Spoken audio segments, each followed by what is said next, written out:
오늘은 3월 28일입니다. 목요일. 오늘 함께 나눌 말씀은 이사야 64장 1절로 12절 말씀이 되겠습니다. 제가 봉독하겠습니다. 원하건대 주는 하늘을 가르고 강림하시고 주 앞에서 산들이 진동하기를 불이 섭을 사르며 불이 물을 끓임 같게 하사 주의 원수들이 주의 이름을 알게 하시며 이방 나라들로 주 앞에서 떨게 하옵소서. 주께서 강림하사 우리가 생각하지 못한 두려운 일을 행하셨던 그때에 산들이 주 앞에서 진동하였사오니 주 외에는 자기를 앙망하는 자를 위하여 이런 일을 행한 신을 옛부터 들은 자도 없고 귀로 들은 자도 없고 눈으로 본 자도 없었나이다. 주께서 기쁘게 공의를 행하시는 자와 주의 길에서 주를 기억하는 자를 선대하시거늘 우리가 범죄함으로 주께서 진노하셨사오며 이 현상이 이미 오래되었사오니 우리가 어찌 구원을 얻을 수 있으리이까.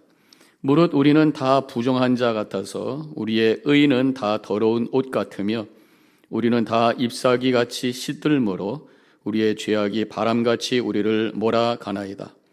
주의 이름을 부르는 자가 없으며 스스로 분발하며 주를 붙잡는 자가 없사오니 이는 주께서 우리에게 얼굴을 숨기시며 우리의 죄악으로 말미암아 우리가 소멸되게 하셨음이니이다. 그러나 여호와여 이제 주는 우리의 아버지시니이다. 우리는 진흙이요 주는 토기장이시니 우리는 다 주의 손으로 지으신 것이니이다. 여호와여 너무 분노하지 마시오며 죄악을 영원히 기억하지 마옵소서. 구하오니 보시옵소서 보시옵소서. 우리는 다 주의 백성이니이다. 주의 거룩한 성읍들이 광야가 되었으며 이 시온이 광야가 되었으며 예루살렘이 황폐하였나이다. 우리 조상들이 주를 찬송하던 우리의 거룩하고 아름다운 성전이 불에 탔으며 우리가 즐거워하던 곳이 다 황폐하였나이다. 여호와여 이러하거늘 주께서 아직도 가만히 계시려 하시나이까. 주께서 아직도 잠잠하시고 우리에게 심한 괴로움을 받게 하시려 나이까. 기도하겠습니다. 오늘도 주님의 말씀을 향해 우리의 영혼의 귀를 엽니다. 말씀하옵소서. 종이 듣겠나이다. 겸손히 주님의 말씀 앞에 엎드려지는 저희들 되게 하여 주시옵소서. 예수님의 이름으로 기도합니다. 아멘. 이제 이사야서가 마무리 단계에 접어들고 있습니다. 지금 말씀의 배경은 이스라엘 백성들이 바벨론의 포로로 잡혀가 있을 때죠. 그때 하나님께서 소망의 메시지를 선포하고 계십니다. 그렇지만 현실적으로는 여전히 어려운 상황입니다. 해결해야 될 것들이 많이 있어요. 하나님께서 꿈과 비전을 주시지만 현실은 여전히 여러 가지 어려움 가운데 있을 때가 있는 것을 고백하게 됩니다. 이때 우리는 어떻게 해야 될 것인가? 오늘 이사야서에서는 이런 현실 속에 하나님께서 임해 주셔서 하나님의 구원의 역사를 이루어 주시기를 간절히 바라는 말씀으로 시작하고 있습니다. 1절에 원하건대 주는 하늘을 가르시고 강림하시고 주 앞에서 산들이 진동하시기를 그랬어요. 하늘을 가르시고 강림하시기를 원하신다. 그런 말씀이죠. 하나님은 이 하늘을 가른다라는 표현을 통해서 보여주는 것이 하늘 저편에 있다고 하는 것이죠. 물론 하늘이라고 하는 것이 어떤 존재가 아니라 영원히 열려있는 공간이기 때문에 그 뒤라는 개념이 뭔지 잘 모르겠어요. 물론 그것은 영적인 세계를 의미하겠죠. 하나님께서 영적인 세계에 계시다가 이 땅에 강림하시는데 그것을 하늘을 가른다라는 표현을 통해서 그것이 얼마나 강력하고 능력이 있는가라고 하는 것을 우리에게 보여주고 있습니다. 하나님께서 강림하시는 그 증상은 그냥 조용히 임하는 것이 아니라 뭔가 세상을 흔드는 역사가 일어난다는 거죠. 하나님의 강림을 우리가 생각할 수 있는 어떤 이미지가 있다면 지진을 생각하게 되죠. 지진이 나면 막 땅이 갈라지잖아요. 또 요새 또 그 아이슬란드에서 화산이 폭발을 했는데 어떤 산 꼭대기에서 터진 것이 아니라 이 평지가 갈라지는 거예요. 그래서 긴 몇 킬로미터의 긴 땅이 갈라져서 마그마가 위로 올라오는 그런 모습을 보게 됩니다. 땅을 갈라 지금 하늘을 가른다. 하나님의 능력과 권능이 이렇게 크시다라고 하는 것을 이제 보여주는 표현이라고 할 수가 있습니다. 하나님께서 이스라엘 역사 속에서 강림하셨던 그 역사 기억들이 있어요. 시내산에서 하나님께서 강림하셨습니다. 내려오셔서 이스라엘 백성들과 언약을 맺으셨어요. 율법을 주셨어요. 그러면서 이스라엘의 역사에 새로운 역사를 시작했던 것을 보게 됩니다. 하나님의 강림의 사건이 이스라엘의 역사를 새롭게 했다고 하는 거죠. 예수님의 탄생도 하나님의 강림의 사건입니다. 예수님께서 오심으로 말미암아 AD와 BC와 AD가 갈라지는 역사, 세상에 큰 임팩을 준 사건이죠. 성령의 강림, 하나님의 강림이 바로 성령을 통해서 믿는 자들에게, 제자들에게 임했습니다. 그러면서 성령을 체험하게 되고 교회가 시작이 된, 교회를 통해서 하나님의 구원의 역사가 지금까지도 이어지고 있는 것을 보게 됩니다. 하나님은 지금 우리 시대에도 강림합니다. 우리의 영혼 속에, 우리 삶 속에 강림하실 하나님의 임재와 강림이 체험될 때 우리 마음이 새로워지게 됩니다. 흔들리게 되죠. 그래서 지금까지 붙들고 있었던 걸 다 내려놓게 되고 주님만을 바라보며 우리 삶이 새롭게 변화되는 역사가 일어나게 되는 것입니다. 하나님의 강림은 세상을 흔들고 마음을 흔들고 인생을 흔들고 역사를 흔드는 능력인 줄로 믿습니다. 2절에 불이 섭을 사르며 불이 물을 끓임 같게 하사 주의 원수들이 주의 이름을 알게 하시며 이방 나라들로 주 앞에서 떨게 하옵소서. 하나님의 강림의 현상이 불로 나타난다는 거죠. 성경에 보면은 모세가 하나님을 만나는 장면이 나오죠. 떨기나무에서 불꽃이 타고 있었어요. 하나님의 임재가 불로 경험됐다는 것이죠. 그러니까 하면 이스라엘 출애굽 때에 하나님께서 불기둥으로 그들을 인도하셨어요. 시내산에서 하나님을 만날 때에 불로 경험했습니다. 그래서 신명기 5장 4절에 보면은 여호와께서 산 위 불 가운데에서 너희와 대면하여 말씀하시매. 또 마가다락방에서 성령이 임하실 때 불의 혀 같은 것이 보였다. 그래서 마음이 뜨거워지고 그래서 성령의 역사가 일어났던 것을 보면서 하나님의 강림의 사건은 뭔가 뜨겁게 능력으로 불로 에너지로 또 때로는 빛으로 경험되게 된다고 하는 것입니다. 불이라고 하는 것은 에너지, 힘을 주고 열정을 주고 불이라고 하는 것은 빛을 주어서 미래를 보고 비전을 가지고 꿈을 가지고 소망 가지고 살아가게 하는 것이지. 그래서 이미 믿는 자들에게 있는 이 성령, 하나님의 임재를 통해서 성령의 능력을 통해서 강림과 충만함을 통해서 이런 능력을 경험하는 불의 은혜를 경험하는 비전을 보게 되는 영적인 에너지를 가지고 우리를 방해하는 모든 것들을 이겨낼 수 있는 그런 능력의 삶을 살게 되는 줄로 믿습니다. 그래서 4절에 이렇게 고백을 해요. 주 외에는 자기를 앙망하는 자를 위하여 이런 일을 행한 신을 옛적부터 들은 자가 없고 귀로 들은 자도 없고 눈으로 본 자도 없었나이다. 그래서 이런 일이라고 하는 게 뭡니까? 하나님이 강림하실 때 불로 역사하셔서 흔드는 놀라운 일을 이루셨다고 하는 거예요. 하나님을 앙망하는 자들에게 이러한 역사를 주신다는 것입니다.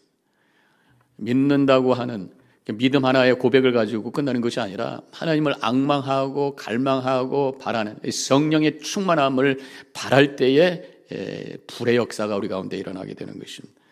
근데 지금 이스라엘 백성들이 이 하나님을 갈망해야 되는데 이 현실 속에서 하나님을 갈망하고 주님을 바라고 주님 강림하여 주옵소서 우리 가운데 역사하여 주옵소서 이렇게 한 마음으로 주님을 바라보며 간구하고 갈망해야 되는데 오히려 범죄한 거예요.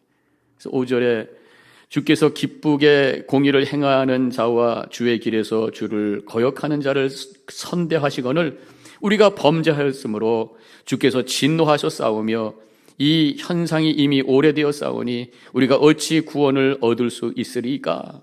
범죄로 말미암아 우리가 이렇게 지금 포로로 잡혀서 고난 가운데 있는데 아직도 정신을 못 차리고 있으니 어찌하오리까? 그런 고백을 하고 있는 것이. 이사야는 하나님의 강림과 구원의 역사를 간절히 기도하다가 이스라엘 백성들의 그 현실의 모습을 보면서 한숨을 쉬고 있는 것입니다. 우리 자신을 하나님 앞에 정직하게 펼쳐놓을 때에 우리는 실망할 수밖에 없어요. 절망할 수밖에 없어요. 그래서 6절에 보면은 무릇 우리는 다 부정한 자 같아서 우리의 의는 다 더러운 것 같으며 우리는 다 잎사귀같이 시들므로 우리의 죄악이 바람같이 우리를 몰아가나이다. 이스라엘 백성들의 이 죄된 모습, 절망스러운 모습을 여기서 얘기하고 있어요. 그들은 부정하고 더럽고 시들어가고 있는 죄악된 모습입니다. 그런 말씀이죠. 그런데 6절에서 보면은 우리는 이라는 단어를 여러 번 반복하고 있어요. 이사야 선지자 하나님의 보내심을 받은, 하나님의 부르심을 받은 거룩한 사람입니다.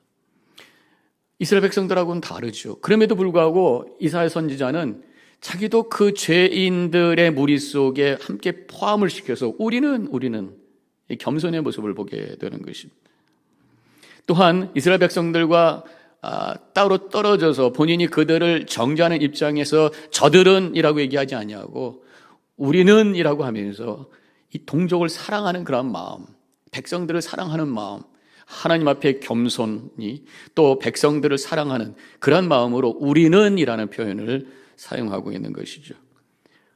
이사야는 하나님의 말씀을 전하면서도 철저하게 하나님 중심으로 바라보고 있고 이스라엘 백성들을 사랑하는 마음으로 말씀을 선포하고 있는 것입니다.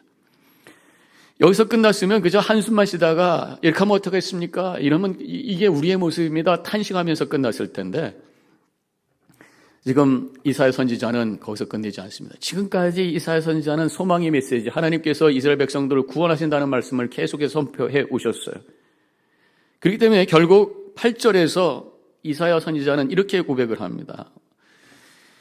그러나 여호와여 이제 주는 우리의 아버지시니다.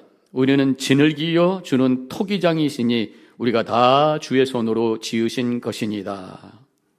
결국 하나님은 우리의 아버지십니다. 우리를 심판하시고 정죄하시고 우리를 파멸시키는 분이 아니라 우리를 사랑하시는 아버지십니다. 권위자이시고 힘 있는 분이시지만 사랑으로 다가오시는 분. 때로는 잘못할 때에 징계도 하고 또 야단도 치시지만 결국은 사랑해 주시고 선으로 인도하시는 그분이 아버지시라는 거죠. 하나님을 바라보며 아버지라고 고백하면서 주님의 그 사랑과 은혜를 갈구하는 그런 마음을 볼 수가 있어요. 동시에 하나님은 토기장이십니다. 우리는 진흙입니다. 토기장이는 진흙을 가지고 본인의 마음대로 다 만들 수 있는 거예요. 내가 스스로 나를 만들 수 있는 것이 아니라 하나님께서 우리를 지어주실 줄로 믿습니다. 다 무너진 것 같지만 진흙 덩어리 같은 존재지만 하나님께 맡깁니다. 하나님께서 가장 아름다운 것으로 새롭게 우리를 빚어주실 줄로 믿습니다. 이스라엘이라고 하는 이 백성이 지금 무너져 있고 영적으로 무너져 있지만 하나님의 손으로 새로 빚어주실 줄로 믿습니다 하면서 소망을 가지고 하나님께 맡기고 있는 편이라고 할 수가 있습니다. 9절에 여호와여 너무 분노하지 마시고 죄악을 영원히 기억하지 마옵소서. 구하오니 보시옵소서. 우리는 다 주의 백성이니이다. 분노하지 마시고 이제 용서해 주시고 보시옵소서. 우리를 불쌍히 여겨 주옵소서. 우리는 하나님의 백성입니다. 하나님께서 돌봐주시고 인도해 주시기 원합니다. 이런 마음으로 하나님의 은혜를 간절히 바라는 그런 이사야의 믿음의 고백을 여기서 보게 됩니다. 우리 하나님께서는 예수님을 이 땅에 보내주시고 우리의 아버지가 되신 줄로 믿습니다. 예수님께서 하나님을 아버지라고 부르셨어요. 그리고 예수님을 믿는 모든 자들에게 하나님의 자녀가 되는 권세를 주셨다고 우리에게 분명히 말씀해 주셨습니다. 그리고 예수님께서 기도를 가르쳐 주시면서 하늘에 계신 우리 아버지시여 이렇게 기도를 시작하라고 하셨어요. 우리 하나님은 예수님의 아버지시며 우리의 아버지시기도 하다고 하는 것입니다. 예수님은 요한복음 10장 30절에서 나와 아버지는 하나이시다 이렇게 말씀하셨어요. 우리가 예수님을 바라보면서 또 아버지를 볼 수가 있다고 하는 것입니다. 예수님은 하나님의 아들이면서 하나님 자신이라고 하는 거죠. 우리는 예수님 때문에 하나님을 아버지라고 부를 수 있는 특권이 생겼습니다. 우리는 예수님의 십자가를 바라보면서 하나님 아버지의 사랑을 느낄 수가 있어요. 예수님께서 십자가에 두 팔 벌리셔서 달려 돌아가셨습니다. 우리를 위해서 피를 흘리시면서 우리의 죄값을 치러주셨어요. 동시에 우리를 향해서 내가 너희들을 이만큼 사랑한다. 아버지의 사랑의 마음으로 우리를 바라보시는 분이 바로 우리 예수 그리스도이신 줄로 믿습니다. 우리가 지금 고난주간을 지내고 있어요. 십자가를 바라봅니다. 십자가를 바라보면서 우리의 죄를 씻겨주신 주님의 대속의 죽음을 믿음으로 고백하며 그 은혜를 감사하며 동시에 두 팔 벌려 우리를 사랑해 주시는, 부족하고 연약하지만 여전히 우리를 아들이라 딸이라 불러주시며 우리를 품어주시고 가까이 돌아오라고 우리를 초청하시는 주님의 음성을 들으면서 그 앞을 향해 한 걸음 한 걸음 나아가시고, 여전히 부족하고 문제 많은 우리의 인생이지만 하나님께서 우리를 새롭게 빚어주시고 우리를 품어주실 것을 믿음으로 고백하며 하나님 아버지로 고백하며 다가가는 주님의 평강과 은혜가 넘치는 복된 시간이 되시기를 축원합니다. 다시 한번 우리 하나님, 우리의 아버지심을 고백하며 그 아버지의 사랑이 우리 안에 충만히 거하는 복된 하루가 되시기를 주님의 이름으로 간절히 축원합니다. 기도하겠습니다. 이스라엘 백성들에게 소망의 메시지를 선포하시고 비전을 주셨음을 저들이 알고 있습니다. 그 말씀을 받았지만 여전히 죄 가운데 있는 연약한 이스라엘 백성들 탄식하며 주님을 바라봅니다. 그러면서도 이사야 선지자가 하나님의 그 구원의 은혜, 아버지의 사랑을 간구하며 주님 앞에 나가고 있는 것을 오늘 말씀을 통해서 배웠습니다. 우리의 모습을 봅니다. 여전히 부족합니다. 그러나 우리 하나님, 우리를 사랑해 주시는 아버지이신 줄로 믿습니다.